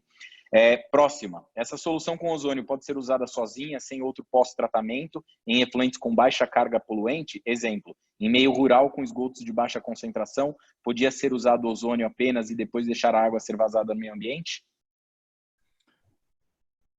Nós temos que atender aos objetivos. Nós temos o ozônio enquanto agente de eliminação de contaminação microbiológica, ok? Mas não vamos conseguir remover toda a carga orgânica, toda a carga contaminante que um esgoto doméstico possa ter. E, portanto, não substitui a necessidade de ter uma unidade de tratamento ajusante em cargas normais. Se a carga for muito leve, se for uma água, por exemplo, aquilo que nós chamamos de águas cinzas, não é? De banho, que eventualmente se possa usar uma adição de ozônio para oxidar a carga contaminante, depois com uma separação de lodo, podemos atingir um nível de qualidade da água já mais adequado. Mas aí entramos já no âmbito dos tratamentos de efluente por tecnologias normais e, portanto, vamos ter que adicionar outros elementos ao equipamento. Este equipamento, isto de que estamos a falar hoje, é especificamente sobre a eliminação da contaminação microbiológica e, portanto, com alguns efeitos secundários positivos, mas não é o foco do equipamento. Ou seja, para atingir esses níveis é preciso, eventualmente, adicionar um filtro ou adicionar uma outra solução complementar. O Luciano levantou a mão aqui. Luciano de Oliveira, você quer falar, você precisa ativar o seu áudio. Não sei se foi sem querer ou não, porque o Zoom, às vezes, ele dá um nó aqui na nossa cabeça. Vai escolhendo algumas pessoas. Se quiser falar, Luciano, sua fala está permitida, é só ativar o seu áudio. Próxima pergunta. Sendo o medicamento um composto inorgânico, o produto removeria ou inocularia essa questão do medicamento, dos recalcitrantes, etc. E a mesma pessoa está perguntando aqui a questão se existe uma legislação na França para o tratamento de efluentes em hospitais e laboratórios e se a Ventilaco ou a Prostec poderiam compartilhar isso. Sim, podemos. Sim, existe e podemos partilhar, sim. Ótimo. Então, depois a gente partilha isso com todos. Exato. Relativamente aos medicamentos, a ação do ozônio vai ser a ação de uma reação, novamente, de quebra da molécula e, portanto, a disponibilização do resultante dessa quebra para um tratamento subsequente que permita remover o que resta da molécula da água. Esse é um trabalho que depois tem que ser complementado com outros equipamentos, não é sozinho que faz essa remoção. Agora, por exemplo, o que é muito importante reter é que nós, ao aplicarmos esta tecnologia na saída da água dos laboratórios, vamos garantir que, por um lado, consigamos baixar os níveis da DQO que temos na saída do efluente e, portanto, facilitar a compatibilização desses níveis com aquilo que são, muitas vezes, os limites mais restritivos das autoridades locais. E vamos facilitar o trabalho da estação de tratamento ajusante, porque essas moléculas, ou esses químicos, esses compostos, vão atingir a estação num formato mais fácil de degradar. E, portanto, temos essa vantagem adicional. Quando vamos medir, por exemplo, se eu tiver alguns compostos orgânicos típicos de laboratórios, provavelmente não vou conseguir medi-los como media antes, porque a molécula foi afetada pelo fenómeno de oxidação, portanto eu vou ter leituras muito inferiores de alguns dos compostos. Estou-me a lembrar, por exemplo, do formaldeído ou de outros compostos agressivos que às vezes aparecem por agentes paralelos e que, não desaparecendo totalmente do efluente, acabam por desaparecer na medição, porque a medição não é abrangente. E aí você tem uma vantagem no cumprimento da legislação local, não é? Ok. Mais duas aqui perguntas em sequência. A aquisição dessa tecnologia e dos equipamentos mostrados poderão ser feitas no Brasil via Ventil ou Prostec? Se sim, qual seria o prazo médio de atendimento para adquirir e colocar em operação tais equipamentos? Existem empresas públicas em Portugal utilizando em ETs de médio porte e grande porte com essa tecnologia e esses equipamentos? Em relação à aquisição no Brasil, nós temos um contrato com a Ventilacqua de transferência de tecnologia, tá? Então, tudo que lança lá, a gente no dia seguinte pode fabricar isso por aqui. A gente tem um prazo médio aí de 90 dias de entrega, isso pode ser encurtado. O prazo acabou se alongando muito mais pela questão do coronavírus, porque a gente está com uma equipe de produção reduzida, tá? Mas, de qualquer maneira, isso pode, mediante a demanda, a gente pode verificar qual a necessidade. E em relação a empresas públicas em Portugal utilizando o ET, eu passo para o Carlos a pergunta, usando o produto em ETS. Eu sei que há algumas instalações que já fizeram testes e já fizeram alguns ensaios com equipamentos de grande porte ou de maior porte e resultados positivos. É a informação que eu sei. Nós não trabalhamos muito com empresas públicas de abastecimento ou de tratamento de efluentes. Trabalhamos com os hospitais, que são públicos também, mas não com aquilo que se chama as empresas gestoras ou gerenciadoras das redes públicas de esgoto, apesar de termos uma relação próxima com algumas delas e termos alguns projetos de desenvolvimento com eles, mas noutras áreas, não tanto aqui no ozono, mas noutras áreas. Mas eu penso que há campo para virmos fazer mais alguns trabalhos nessas áreas, nomeadamente de melhoria da eficiência dos tratamentos por aplicação do ozónio ou a própria desinfecção final dessas águas. Portanto, a porta está aberta do nosso lado e já temos tido algumas conversas sobre esse assunto. Não sei se eventualmente algumas pessoas que eu conheço poderão estar a escutar-nos neste momento ligadas a esse setor e, portanto, sim, já discutimos esse assunto e sei que há alguns ensaios que já foram feitos aqui em Portugal, mas também noutros países e, portanto, não é uma área virgem. Tá. Outra pergunta aqui. Quando a instituição no Brasil teve como objeção que estava dentro das normas, qual essa objeção ocorreu em outros países e como foi resolvido para a implantação do ozônio? Está se referindo ao caso do hospital que falou assim, olha, eu estou dentro da legislação, então eu não preciso colocar. Então, como isso foi resolvido em outros países? E em relação aos hospitais de campanha, também apelando a outra pergunta aqui, como os efluentes dos hospitais de campanha têm sido monitorados? Estão sendo tratados?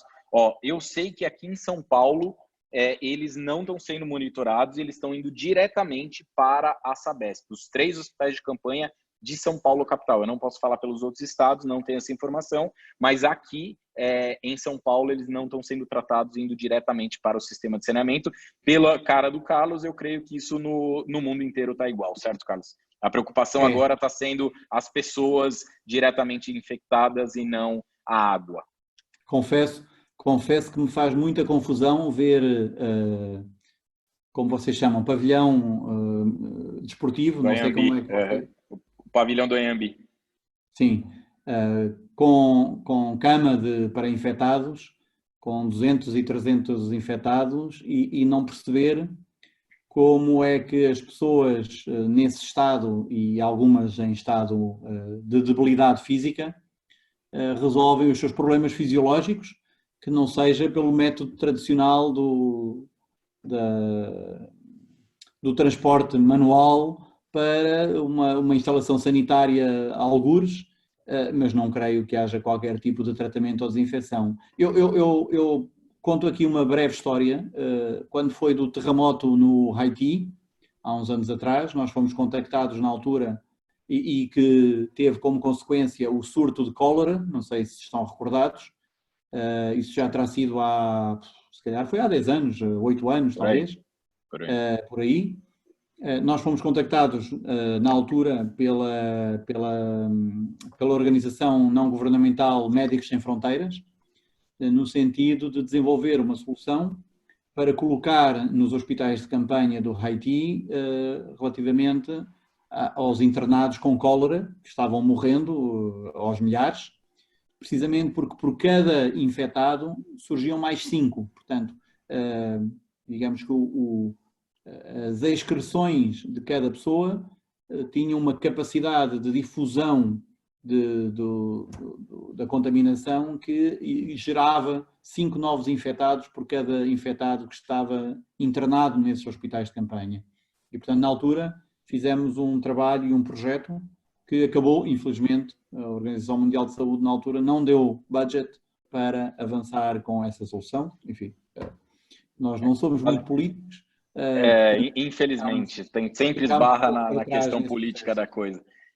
Fazem 10 anos já o terremoto aqui. Mais uma pergunta. O ozônio pode eliminar surfactantes em água residuária? Pode. E é uma ferramenta muito interessante também para essa aplicação. Ainda que aqui, eventualmente, haja outras que sejam mais eficazes, porque em simultâneo fazem a quebra da molécula e a remoção da molécula. E aqui o ozônio vai fazer só a quebra da molécula e depois é necessário um tratamento complementar. Portanto, inclusive, a gente tem utilizado aqui em algumas empresas fabricantes de detergente aí de multinacionais e empresas nacionais, nós temos usado a tecnologia de eletrocoagulação para remover surfactantes com extrema eficiência. Tá? Então, o Luciano que colocou essa pergunta poderia se olhar um pouquinho mais essa tecnologia, pode depois mandar um e-mail para mim aqui, a gente pode conversar um pouquinho sobre isso. Mais uma aqui, diante de todas as colocações técnicas expostas, caso tenhamos que inserir equipamentos de ET públicas ou privadas, posso entender que o melhor local de dosagem do ozônio seria nas chegadas dos esgotos no tratamento preliminar, ou ainda não existem estudos sobre essa eficiência? Sim, sendo a questão segurança, claramente que a injeção deve ser feita antes de o efluente estar exposto a quem tem que tratar e trabalhar com ele. E, portanto, sim, deveria ser logo na entrada. Como falamos de vazões muito grandes, de caudais muito grandes, naturalmente que estamos a falar já de uma instalação com uma dimensão considerável, porque será necessário atender a um pico de vazão extraordinário. Mas, dada a função e o objetivo que temos, claramente que é na entrada da ET que temos que aplicar o ozônio. Daí a lógica de conseguir que os hospitais individualmente e as clínicas individualmente e os laboratórios individualmente tenham esses sistemas instalados para que quando as águas chegam na estação de tratamento municipal já não tenham esse risco associado e, portanto, já não haja esse perigo. Eu acho que a lógica das entidades públicas que controlam estes processos deveria ser, sim, de legislar no sentido de garantir que as águas não chegam com essa contaminação nas estações de tratamento públicas, relativamente às domésticas das casas das pessoas, aí não há muito a fazer e vamos ter que saber lidar com isso. Gente, o principal objetivo é a gente atacar a fonte geradora, até porque isso você reduz o risco de contaminação no caminho, né? Porque, como o Carlos disse logo no início do webinar, você tem todo o risco do efluente, do caminho do efluente até chegar na área de saneamento, até chegar na estação de saneamento. E além da questão da vazão, né? No caso lá em Portugal, o caudal, ser muito menor. Então, para que eu vou trabalhar com 4.000 metros cúbicos por segundo se eu posso trabalhar com 100 litros horas ou 3 metros cúbicos hora? Tá? Então, é muito mais interessante a gente trabalhar na fonte geradora desse efluente contaminado. Outra pergunta, já tem algum equipamento instalado à saída de um hospital em Portugal? Vi que estão em vias de implementação em alguns hospitais. Exato. Em Portugal, né? Acho que a pergunta é para Portugal. Sim. A resposta é essa mesma. Em Portugal temos já vários hospitais novos ou em remodelação que incluem nos seus projetos de especialidade, como dizemos aqui, a instalação de equipamento de esterilização na saída dos efluentes e, portanto, são alguns hospitais novos que estão em construção. Em hospitais existentes, há vários projetos também, mas ainda por implementar. Próximo, em se tratando de sangue, há algum trabalho realizado para aplicação dessa tecnologia na esterilização de instalações frigoríficos? Eu acho que aqui a questão de contaminação, por enquanto, ainda não está sendo levada em conta, né, Carlos? A contaminação. Bem, nós temos trabalho feito com sangue, sim. Nomeadamente aquele exemplo que eu mostrei da ilha da Córcega, que tem o banco de sangue. Esse é o maior.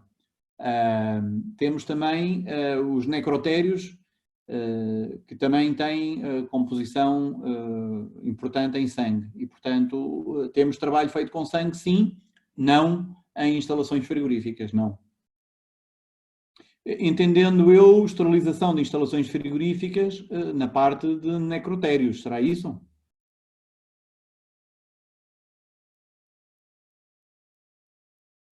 Filipe? Penso que...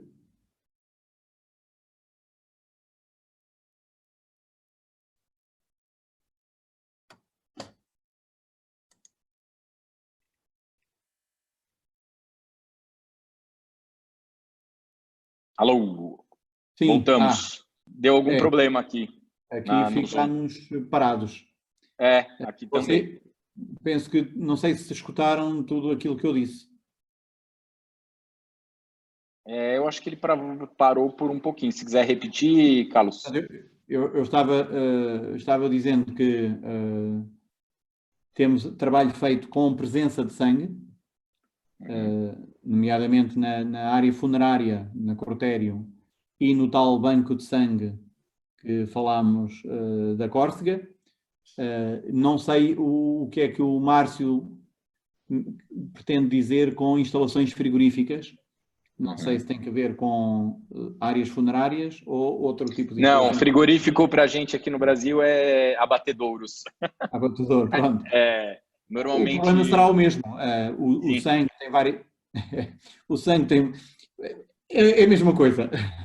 Sim, é a mesma coisa, exatamente. Tem algumas características de fluidização que são complicadas, portanto, a coagulação rápida dificulta o seu transporte por bombeio, portanto é preciso acautelar essa situação, nós conhecemos isso. De resto, ao ser tratado com ozónio, ele vai oxidar, fica negro, visivelmente é esse o impacto que tem e, portanto, fica desinfetado naturalmente. Tá. Próxima pergunta. No Brasil já temos alguma instalação? Tem algo em mente? Bom, a gente ainda não tem nada aqui no Brasil, ok? Entretanto, o objetivo desse webinar e o objetivo de outras discussões que teremos pela frente é conscientizar um pouquinho, e tivemos, na verdade, duas pessoas que são diretores de grandes hospitais, elas já não estão mais no webinar, mas elas participaram de boa parte dele, para tentar levantar uma discussão em cima disso e forçar que haja um comprometimento e uma conscientização do risco. Acho que o propósito inicial agora é falar da dor. Então, vamos tentar trabalhar o risco e tentar chegar nos mais afetados, que além de ser um problema de saúde pública, é um problema para a área de saneamento especificamente. Ok? Essa tecnologia tem efeito na redução de carga de CQO e CBO, ou DQO e DBO? Sim, tem pelo fenómeno de oxidação, sim. Portanto, nós observamos sempre uma redução mais ou menos extensa desses indicadores na saída das águas dos laboratórios, sim. Okay. Se a água tiver muitos sólidos, acaba por consumir ozônio, certo? Logo, por razões econômicas, uma etapa de retenção de sólidos pode ser conveniente? Também. Em algumas instalações temos sistemas de filtro em linha para retenção de sólidos, precisamente para compensar essa circunstância, ou para evitar, inclusivamente, alguns entupimentos no equipamento, como é óbvio, não é? mas isso depende, se estamos falando de um laboratório de análise clínica, normalmente não tem esses problemas. Estamos falando de um necrotério ou de uma morgue, como nós dizemos aqui, já é diferente, já temos uma carga de sólidos importante e já temos que precaver essa situação. E quais são os cuidados, Carlos, na limpeza desses filtros? Cuidados de higiene e de proteção individual, porque estamos a lidar com resíduo sólido potencialmente contaminado. Ok. Algum equipamento para esterilização de embalagem? Olha, infelizmente não, porque absolutamente tudo que chega do supermercado ultimamente a gente está tendo que lavar. Então, eu acho que está sendo o sonho de consumo de muitas pessoas que estão de quarentena ter um equipamento para lavar a embalagem. Na verdade, assim, você tem sistemas industriais, né, para limpeza. Tem um grupo da MTB, que é aqui no Brasil a IFCO, que você consegue fazer esterilização de embalagens reutilizáveis, né? Acho que o Carlos aí pode falar um pouquinho da parte de Portugal. Sim, nós, empresa, temos um equipamento de lavagem de instalações industriais com água ozonada, ou ozonizada. E, portanto, não é um equipamento de desinfecção e esterilização de superfícies por projeção de água, ok? Portanto, a água está saturada em ozônio e quando toca na superfície vai desinfetar a superfície. Mas tem que ser um local que você possa lavar com água abundante. Ou seja, câmara frigorífica, caminhão frigorífico, zona de contenção de animais vivos, por exemplo. Há um conjunto, linhas de produção na área alimentar, são tudo aplicações possíveis para esse tipo de equipamento, porque você vai gerar muita água. A utilização do ozônio gasoso é possível, é simples, nós também produzimos o ozônio gasoso no nosso sistema, só que depois injetamos na água. Mas se não tivermos água, ele sai gasoso. E podemos usá-lo para desinfetar embalagens e para desinfetar muita coisa. Volto a chamar a atenção, é preciso ter cuidado e perceber o que é que estamos fazendo, porque o ozônio é muito agressivo e, portanto, não só é agressivo para quem o manipula, como pode ser agressivo para o material da embalagem ou para aquilo que está na embalagem ou para alguma coisa que a pessoa tenha na mão enquanto faz essa operação. Perfeito. Gente, eu acho que a gente colocou aqui todas as perguntas que estavam nos questões e respostas. Eu não sei se tem alguma outra pergunta aí, podem aproveitar esses últimos segundinhos aí do webinar. Agradecemos a todos, tá? Tanto do Brasil quanto de Portugal. Muito obrigado a todos. É o primeiro de muitos. Agradeço ao Carlos aí como palestrante. Exploraremos bastante esse conhecimento. É o primeiro de muitos que iremos realizar, não só no período de coronavírus, mas como uma solidarização de divulgação de tecnologia e nessa situação que o mundo todo vive, nessa situação de pandemia, eu acho que é o que podemos fazer e iremos fazer. Tá? Então, agradecemos a participação de todos. Tem mais 2 perguntas aqui que chegaram. Não, apenas o pessoal está agradecendo aqui a participação do webinar. Nós que agradecemos a participação de todos. Vocês vão receber uma pesquisa e um e-mail pós-webinar com os contatos, tá? Tanto do pessoal da Ventilaqua quanto os contatos aqui do pessoal do Brasil. Então, fiquem disponíveis aí para eventuais dúvidas depois que esse webinar acabar. Agradeço, Carlos, suas últimas palavras aí. Muito obrigado também. Também agradeço em nome da Ventilaqua e da equipa aqui de Portugal a vossa presença. É sempre um prazer organizar estes eventos e ter tanta assistência interessada naquilo que fazemos. Muito obrigado a todos e espero que possamos encontrar-nos novamente em outros webinars que venhamos a organizar, seguramente no futuro próximo. Sem dúvida. Gente, obrigado a todos. Fiquem em casa, se cuidem e saúde e paz aí para todo mundo. Tá, muito obrigado. Um abraço. Até logo. Tchau, até logo. Obrigado a todos.